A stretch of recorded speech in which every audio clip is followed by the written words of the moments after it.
Il faut voir la Géoula que nous vivons.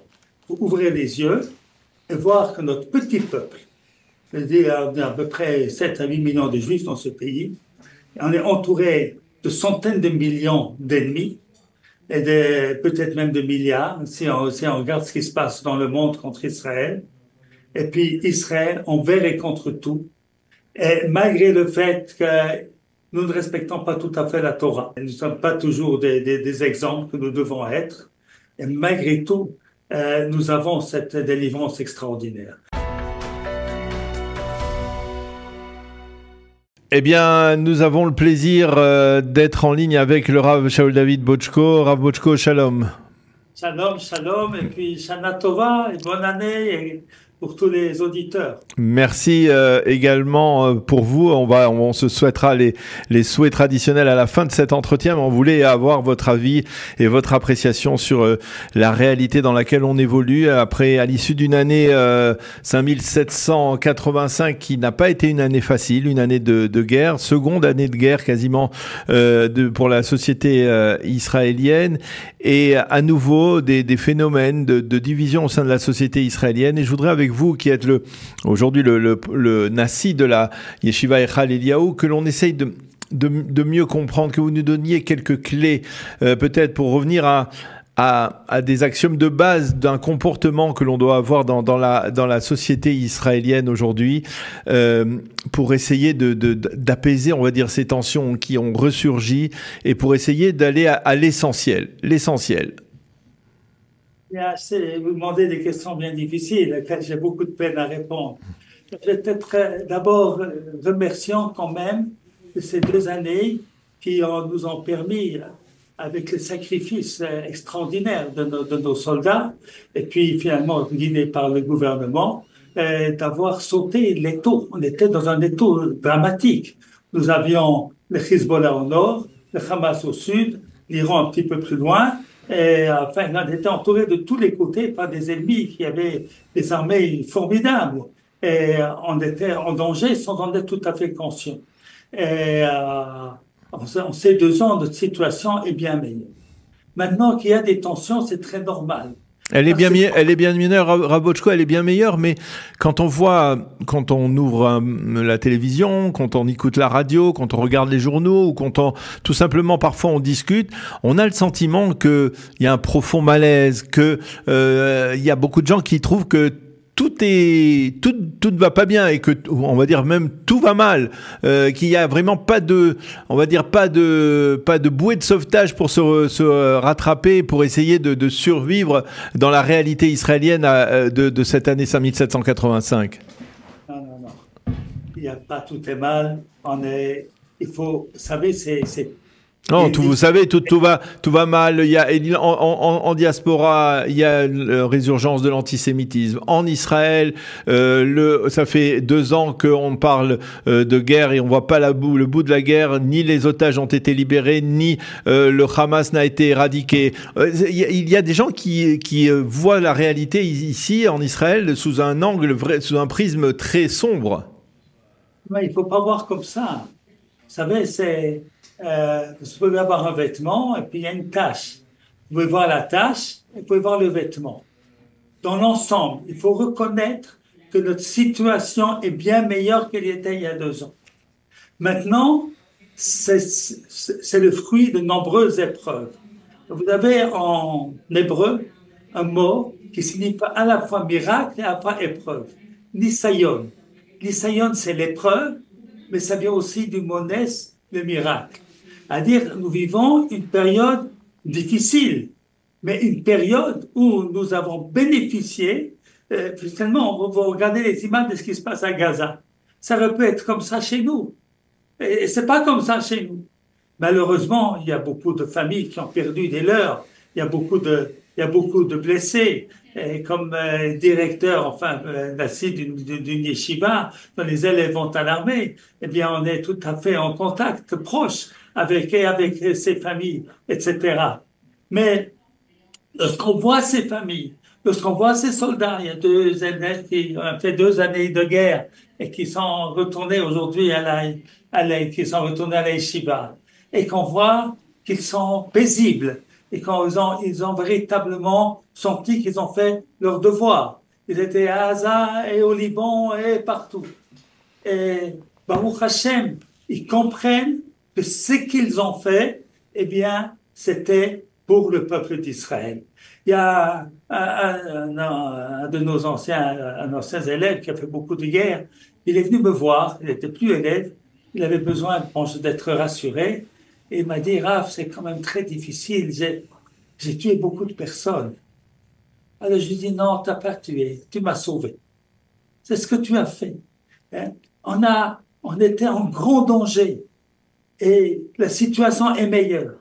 Il y avait 250 otages, une grande partie ont été libérés, malheureusement pas tous.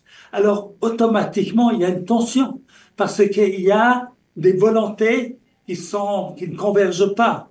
Il y a pour ceux et c'est normal, pour que le plus important c'est de sortir les prisonniers, de sortir les otages, même à des prix qui sont très, très importants. Et puis, il y a d'autres qui voient que le prix est trop, trop fort et qu'il faut le faire par la guerre.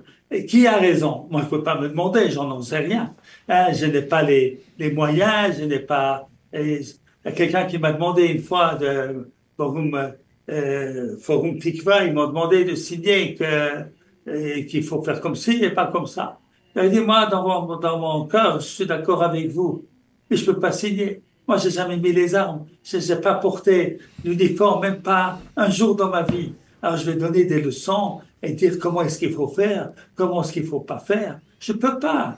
Alors, nous devons avoir un peu de modestie. Maintenant, nous devons comprendre. Non, mais vous avez pas mis l'uniforme, mais vous avez cette autorité rabbinique qui parfois est attendue de la part de gens qui justement sentent qu'ils s'égarent par-ci sur cette voie-là ou sur cette voie-ci, qui par exemple auraient bien aimé savoir quelle est la position de la Torah ou de la Halacha ou des rabbanim par rapport à ce débat omniprésent dans la réalité israélienne?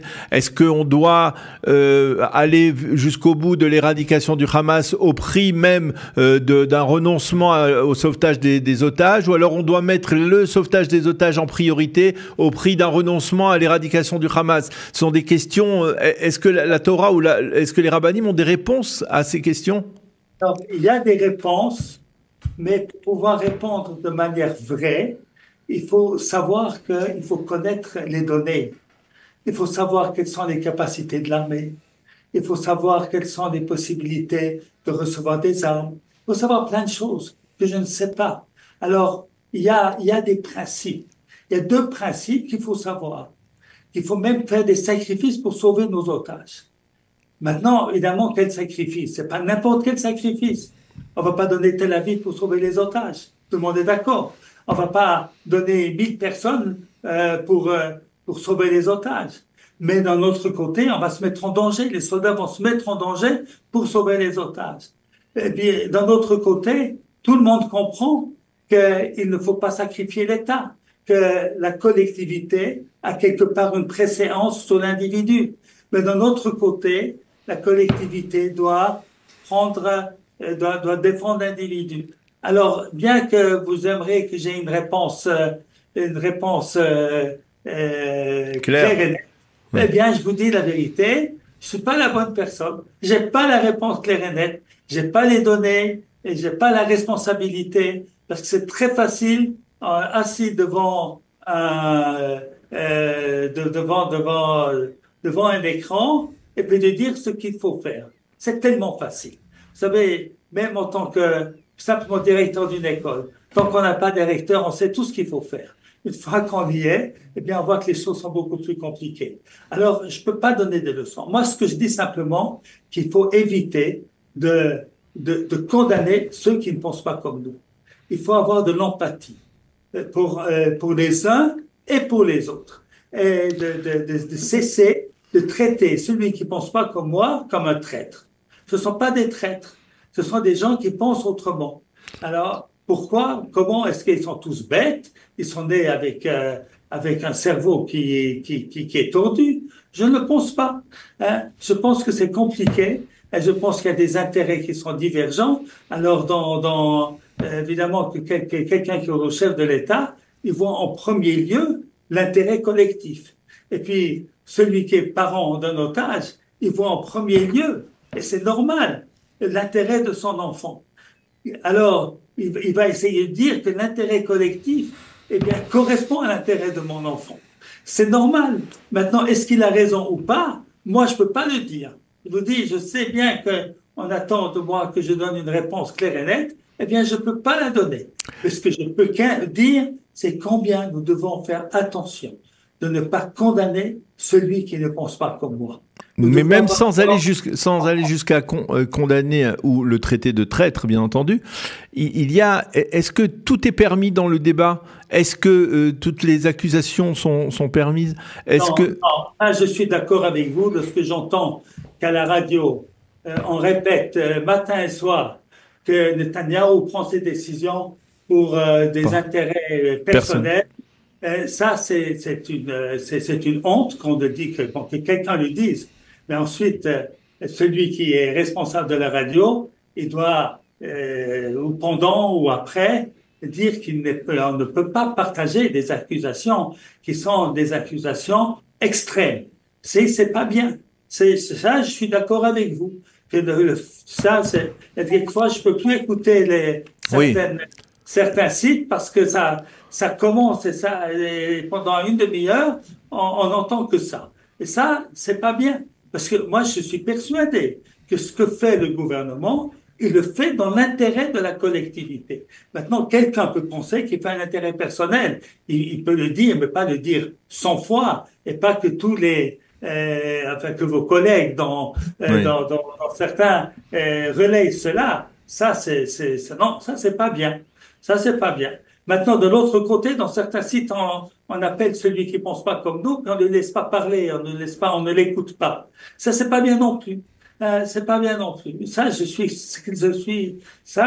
clair là-dessus. Je suis sans ambiguïté. Comment vous expliquez que, par exemple, les soldats qui sont au combat, que ce soit les réservistes ou alors les soldats du contingent, de l'armée régulière, lorsqu'ils sortent de la région de Gaza ou des zones de combat, eh bien, ils sont stupéfaits de voir les divisions justement qui règnent dans la société israélienne. Et est-ce que c'est Barry, est-ce que c'est sain pour une société d'avoir des contrastes aussi frappants que cela, c'est-à-dire avec d'un côté des soldats qui peuvent venir de multiples horizons et qui, ensemble, continuent à combattre et se font confiance à 100% puisqu'ils se protègent leur vie mutuelle, respective. Et de l'autre côté, il y a un tellement grand fossé dans le civil entre les gens, on va dire, ce que l'on appelle aujourd'hui grosso modo les bibistes et les caplanistes, que c'est stupéfiant. C'est-à-dire, comment une société, elle peut vivre comme ça? Alors, vous savez que malheureusement, c'est notre problème depuis toujours. La situation est quand même meilleure. Les frères de Joseph ont vendu Joseph. Hein? Mm-hmm. Donc, il y a certains hommes politiques qui vont très loin, et c'est vraiment, ça c'est tout à fait condamnable, qui vont parler du mal d'Israël chez les goyim. Et ça, je peux pas excuser. En aucune manière. Il y a des extrêmes de tous les côtés que nous ne pouvons pas accepter. Et que nous devons dire de manière claire, ça, c'est un comportement qu'il faut, à mon avis, qu'il faut même interdire. Que c'est quelqu'un qui fait du mal à son pays à ce point-là. Mais ça, c'est quand même les cas les plus extrêmes. Il faut savoir aussi que les médias, ils jouent un rôle qui nocif. Parfois, ce n'est pas ce que l'on ressent dans la rue. Ce n'est pas ce que l'on ressent dans la rue. Les Juifs, entre eux, c'est-à-dire des soldats, et comme vous l'avez dit, de milieux différents, eh bien, ils combattent ensemble. Et je pense que dans la vie civile aussi, ils s'entendent. Il y a des usines, il y a des fabriques, il y a des entreprises où il y a des religieux, il y a ceux qui ne le sont pas, il y a des gens de droite, il y a des gens de gauche, etc. Et puis, on vit quand même ensemble. Je crois que notre situation est quand même meilleure que celle au temps de sang de Yosef, au sang des rois, et les guerres entre le royaume d'Israël et le royaume de Judée. C'était terrible, c'était effroyable. Même au temps de David, entre les troupes de Shaoul et les troupes de David Améler. On n'est pas là. Notre situation, on a quand même mûri. Nous avons quand même mûri, Baruch Hashem, et il faut voir le beau côté des choses. Maintenant, bien entendu, c'est une vie, quelque chose, on vit des moments à la fois de joie et de miracle, et à la fois tous ces soldats qui sont tombés, les familles les femmes qui sont veuves, les enfants qui sont orphelins, et puis les soldats qui sont blessés, qui ont du peine à se remettre des traumatismes de la guerre. Alors ça, nous avons un devoir. Chacun d'entre nous, on peut faire quelque chose parce qu'il y a personne qui ne connaît pas quelqu'un qui est dans ce cas-là. Alors de les téléphoner, de les secourir, de les soutenir. Et je crois que ça se fait dans notre pays. On a un bon pays, les gens sont formidables. Ils essayent d'aider et de soutenir ceux grâce à qui nous vivons ici. Alors, j'avoue... Sans notre armée et sans ces gens-là, eh bien, on ne pourra vivre ni ici ni nulle part dans le monde. Alors, je veux aborder peut-être un sujet qui est plus délicat. Peut-être, je ne sais pas exactement quelle est votre position à ce sujet-là, mais 2 ans de guerre, et il y a toujours ce débat au sein de la société israélienne autour du rôle des yeshivot et des élèves des yeshivot qui continuent à étudier et qui réclament toujours des dispenses de service militaire alors que l'armée a besoin de combattants. Comment on se sort de ce dilemme? Je ne sais pas comment s'en sortir. Je ne sais pas, j'ai pas la solution. Mais c'est véritablement un drame parce que c'est quelque chose qui, à mon sens, est le contraire du judaïsme.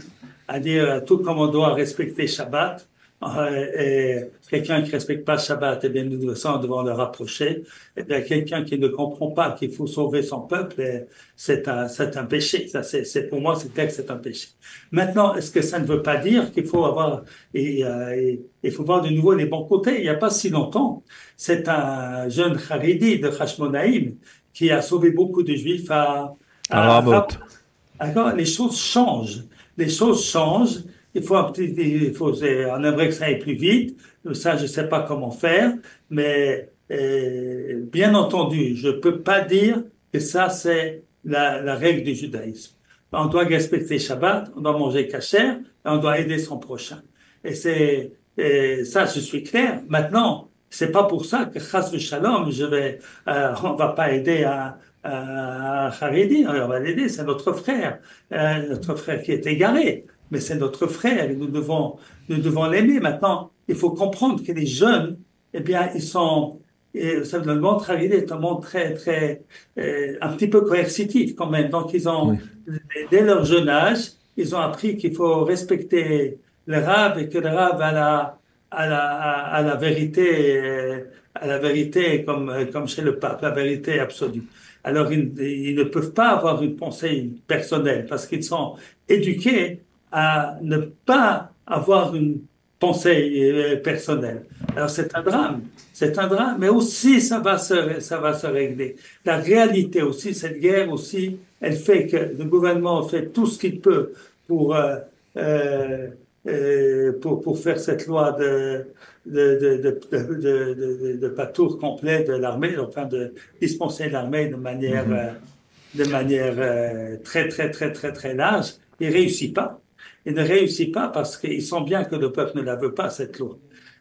Alors... Et pour un compromis est simple, il y a un compromis très simple. Il y a un compromis très simple. Pour eux, la Torah, c'est le plus important de tout. Moi, je pense que même celui qui étudie la Torah toute la journée et toute la nuit, il doit faire l'armée. Mais il ne pose pas comme ça. Maintenant, il faut faire des compromis dans la vie. Le compromis est très simple. Il est très simple, c'est que ceux parmi eux qui n'étudient pas, et c'est entre 30 et 50%, eh bien, eux, ils doivent faire l'armée. Et les rabbins de chez eux l'avaient dit dans le passé. Et ça, c'est la pshara. Ça, c'est le compromis qu'il faut faire. Voilà. Et j'espère qu'on va y arriver. Alors, une dernière question, Rav Bochko. On l'a certainement remarqué au moment du mois de juin, au moment de la guerre, ce qu'on appelle la guerre des 12 jours contre l'Iran. On a vu effectivement des phénomènes qui peuvent s'apparenter au miracle, qui ressemblaient à ce qu'on avait vécu au moment de la guerre des 6 jours.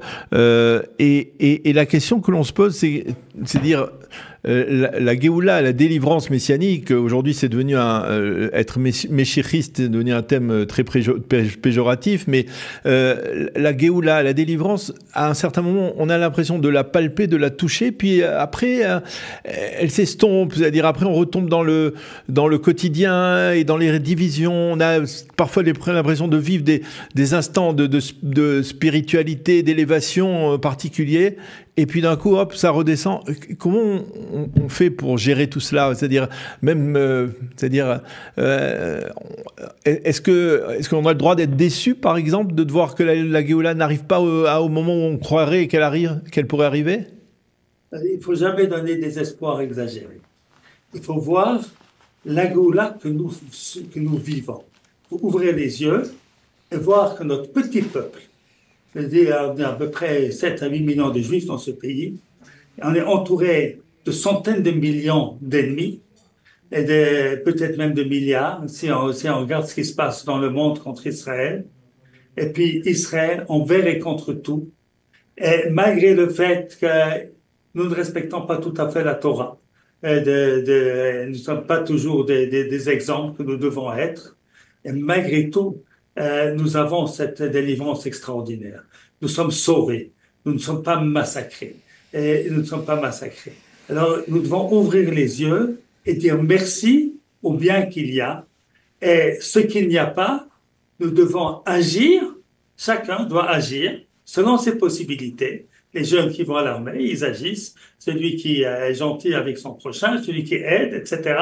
On doit chacun aider un petit peu pour l'avancement de la délivrance. Lorsqu'on annonce que c'est demain que Mashiach va venir, ça, il faut pas le faire parce que personne ne le sait. Ce sont des processus qui durent depuis 150 ans, 200 ans au moins, et avec un avancement extraordinaire. D'être 8 millions aujourd'hui, on était 600 000 il y a 77 ans, et encore moins quelques années plus tôt. C'est phénoménal. Là, je vois, vous avez un spectacle derrière vous que l'on voit, on voit des bâtiments, etc. Alors que Eretz Israël était une désolation pendant 2000 ans. C'est phénoménal ce que nous voyons. Maintenant, ça ne se passe pas sans épreuve. Et finalement, ces épreuves, regardez ce qui se passe en Khoutz-Laretz. Alors, à la fois, il y a des Juifs qui quittent le pays parce que ça leur est difficile, mais il y en a d'autres qui arrivent. Et il y en a d'autres qui arrivent, et puis le peuple juif continue, malgré les difficultés, il continue à se renforcer, et sur le plan spirituel, et sur le plan matériel. On devient de plus en plus fort, et en plus d'amour des Juifs les uns avec les autres. Alors, il faut écouter un petit peu moins les médias, ou écouter Kalita. Voilà, voilà. On écoute Kalita, on est à moins on va être moins déprimé. Non, mais l'important lorsqu'on est déprimé, c'est d'aider. C'est ça la solution. De rester dans son lit et de se mettre à pleurer, c'est pas la solution. La solution, c'est chacun de faire du volontariat où il peut, comme il peut. Voilà, et c'est comme ça qu'on va avancer, petit pas par petit pas. Eh bien, Rav Shaul David Botchko, on va en rester là et on va rester sur ses souhaits et essayer d'avancer à petits pas et justement d'œuvrer pour l'autre, être plus solidaire. C'est peut-être ce qui empêchera effectivement l'approfondissement des fossés sociaux au sein de la société israélienne. En tout cas, merci beaucoup, Rav Shaul David Botchko, de nous avoir donné de l'espoir, en tout cas, en cette fin d'année 5785, début d'année 5786. Et on vous souhaite à vous et à toute votre famille à la Yeshiva beaucoup de hatzlacha, beaucoup de bonheur et beaucoup de santé à vous tous. Merci beaucoup. Shana Tova, Rav Shaul David Botchko. Tova, activa Khatima Tova pour tous les auditeurs de Kalita. Toda.